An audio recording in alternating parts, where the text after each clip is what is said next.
Hello, hi, ನಮಸ್ಕಾರ ಬೆಂಗಳೂರು. ಇವತ್ತು ನಾವು ಮಾತಾಡ್ತಾ ಇರೋ ಟಾಪಿಕ್ ಬಂದು ನಮ್ಮ ನಗರದಲ್ಲಿ ನಡೀತಿರೋ ಆಟೋ ಡ್ರೈವರ್ಸ್ ಮತ್ತು ಬೈಕ್ ಟ್ಯಾಕ್ಸಿ ನಡುವೆ ನಡೀತಿರೋ ಒಂದು ಸೋಷಿಯಲ್ ಕಾನ್ಫ್ಲಿಕ್ಟ್ ಬಗ್ಗೆ ಮಾತಾಡ್ತಾ ಇದ್ದೀವಿ. ಬೆಂಗಳೂರು ಟ್ರಾಫಿಕ್ ಅಂದರೆ ಎಲ್ಲರಿಗೂ ಗೊತ್ತು. ಆಫೀಸ್ ಲೇಟ್ ಆಗುತ್ತೆ, ಬಸ್ ಜಾಮ್, ಸರಿಯಾದ ಟೈಮಿಗೆ ಆಟೋ ಸಿಗಲ್ಲ. ಇನ್ನೇನು ನಾವು ಆ್ಯಪ್ ಓಪನ್ ಮಾಡಿ ಬೈಕ್ ಟ್ಯಾಕ್ಸಿ ಬುಕ್ ಮಾಡ್ತೀವಿ.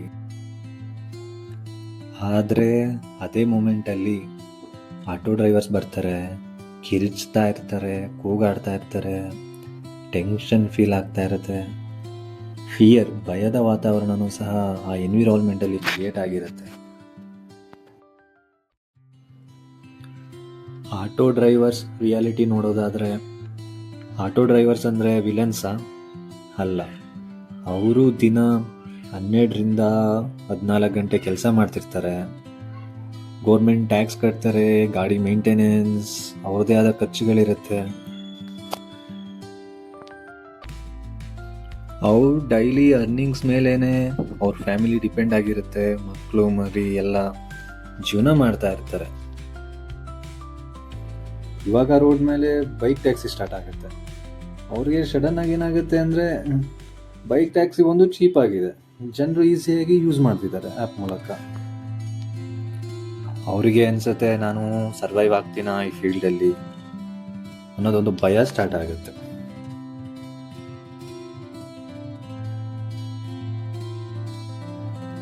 ಇವಾಗ ಬೈಕ್ ಟ್ಯಾಕ್ಸಿ ಸೈಡ್ ನೋಡೋದಾದರೆ, ಬೈಕ್ ಟ್ಯಾಕ್ಸಿ ಕಾಸ್ಟ್ ಕಮ್ಮಿ, ಟ್ರಾಫಿಕಲ್ಲಿ ಫಾಸ್ಟ್. ಹಾಗೆ ಬೈಕ್ ಟ್ಯಾಕ್ಸಿ ಮಾಡ್ತಿರೋರೆಲ್ಲ ಏನು ರಿಚ್ ಶ್ರೀಮಂತರು ಅಂತ ಹೇಳೋಕ್ಕಾಗೋದಿಲ್ಲ. ಅವರು ಯಾರ್ಯಾರು ಬೈಕ್ ಟ್ಯಾಕ್ಸಿ ಮಾಡ್ತಿದ್ದಾರೆ?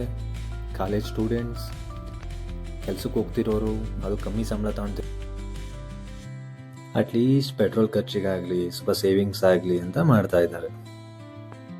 ಬೈಕ್ ಟ್ಯಾಕ್ಸಿ ಲಕ್ಸುರಿ ಅಲ್ಲ, ಅವಶ್ಯಕತೆ.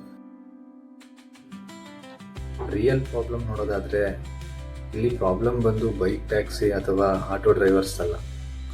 ನಿಜವಾಗ್ಲೂ ಗೌರ್ಮೆಂಟು ಸರಿಯಾದ ಪಾಲಿಸಿನೇ ಮಾಡಿಲ್ಲ ಈ ವಿಷಯಕ್ಕೆ ಸಂಬಂಧಪಟ್ಟಂತೆ. ಸೋಷಿಯಲ್ ಆ್ಯಂಗಲಲ್ಲಿ ನೋಡೋದಾದರೆ, ಆಟೋ ಡ್ರೈವರ್ಸ್ ಕೋಪ ಹಾಗೂ ಅವರು ಏನು ಫೀಲ್ ಆಗ್ತಿದ್ದಾರಲ್ಲ, ಇನ್ಸೆಕ್ಯೂರಿಟಿ ಅನ್ನೋದು ತುಂಬ ಎದ್ದು ಕಾಣಿಸ್ತಾ ಇರುತ್ತೆ ಈ ವಿಚಾರದಲ್ಲಿ. ಇನ್ನೊಂದು ಕಡೆ ನೋಡೋದಾದರೆ, ಬೈಕ್ ಟ್ಯಾಕ್ಸಿ ಅವ್ರದ್ದು ಭಯ, ಆತಂಕ, ಯಾವಾಗ ಏನಾಗುತ್ತೆ, ಯಾರು ಅಡ್ಡ ಆಗ್ತಾರೆ, ಯಾರು ಕ್ವಶನ್ಸ್ ಕೇಳ್ತಾರೆ ಅನ್ನೋದೇ ಇರುತ್ತೆ. ಇನ್ನು ಪಬ್ಲಿಕ್ ಅಂತ ಬಂದರೆ, ಒಂದು ಯಾರಿಗೆ ಸಪೋರ್ಟ್ ಮಾಡ್ತೀವಿ ಅನ್ನೋ ಒಂದು ಕನ್ಫ್ಯೂಷನಿಗೆ ಬರುತ್ತೆ. ಆಟೋದವ್ರಿಗೆ ಸಪೋರ್ಟ್ ಮಾಡಬೇಕಾ, ಇಲ್ಲ ಬೈಕ್ ಟ್ಯಾಕ್ಸಿಯವ್ರಿಗೆ ಸಪೋರ್ಟ್ ಮಾಡಬೇಕಾ, ಇಲ್ಲ ಇಂಥ ಪಾಲಿಸಿ ರೆಡಿ ಮಾಡದಿರೋ ಗೋರ್ಮೆಂಟ್ನ ಸೆಲೆಕ್ಟ್ ಮಾಡಿದೀವಿ ಅಂತ ನಮಗೆ ನಾವೇ ಬೈಕೋಬೇಕಾ ಅನ್ನೋ ಪ್ಲೇಸಲ್ಲಿ ಕನ್ಕ್ಲೂಷನ್ ಬರೋದಾದರೆ, ಈ ವಿಡಿಯೋದಲ್ಲಿ ನೀವು ನೋಡಿರೋ ಹಾಗೇನೆ ಇಲ್ಲಿ ಪ್ರಾಬ್ಲಮ್ ಬಂದು ಬೈಕ್ ಟ್ಯಾಕ್ಸಿ ಅವ್ರದ್ದು ಅಥವಾ ಆಟೋ ಡ್ರೈವರ್ಸ್ದು ಅಲ್ಲ. ನಿಜವಾಗ್ಲೂ ಪ್ರಾಬ್ಲಮ್ ಇರೋದು ಗೌರ್ಮೆಂಟ್ ಪಾಲಿಸಿಯಲ್ಲಿ. ಗೌರ್ಮೆಂಟ್ ಪಾಲಿಸಿ ಒಂದು ಕರೆಕ್ಟಾಗಿ ಮಾಡಿದ್ದಿದ್ರೆ ಇಬ್ಬರೂ ಈ ಥರ ರೋಡಲ್ಲಿ ಜಗಳ ಆಡೋ ಪರಿಸ್ಥಿತಿ ಬರ್ತಾ ಇರಲಿಲ್ಲ ಅಲ್ವಾ? ಅದೇ ರೀತಿ ಆಟೋದವ್ರಿಗೆ ನಡ್ಕೋತಾ ಇರೋ ರೀತಿ ಸರಿನಾ ಅಂದರೆ ಒಪ್ಕೊಳಕ್ಕಾಗೋದಿಲ್ಲ. ಯಾಕೆ ಅಂದರೆ, ಒಬ್ರು ನಿಲ್ಲಿಸಿ ಅವ್ರ ಪ್ರೈವೇಸಿಗೆ ನಾವು ಅಡ್ಡ ಮಾಡಿ ಜಗಳ ಮಾಡೋದು ಅಷ್ಟು ಸರಿ ಅನಿಸೋದಿಲ್ಲ. ಸೊ ಅದ್ರ ಬದಲು ಅವರು ಗೌರ್ಮೆಂಟ್ಗೆ ಕ್ವಶನ್ ಮಾಡ್ಬೋದು. ಯೂಶಲಿ ನಾನು ತುಂಬ ನೋಡಿದ್ದೀನಿ, ಅವರು ಕ್ವಶನ್ ಮಾಡೋದ್ರಲ್ಲಿ ಯಾವಾಗಲೂ ಹೇಳ್ತಾ ಇರ್ತಾರಲ್ವ, ಗೌರ್ಮೆಂಟ್ ಟ್ಯಾಕ್ಸ್ ಕಟ್ತೀವಿ, ವಿ ಹ್ಯಾವ್ ಎಲ್ಲೋ ಬೋಲ್ಡ್.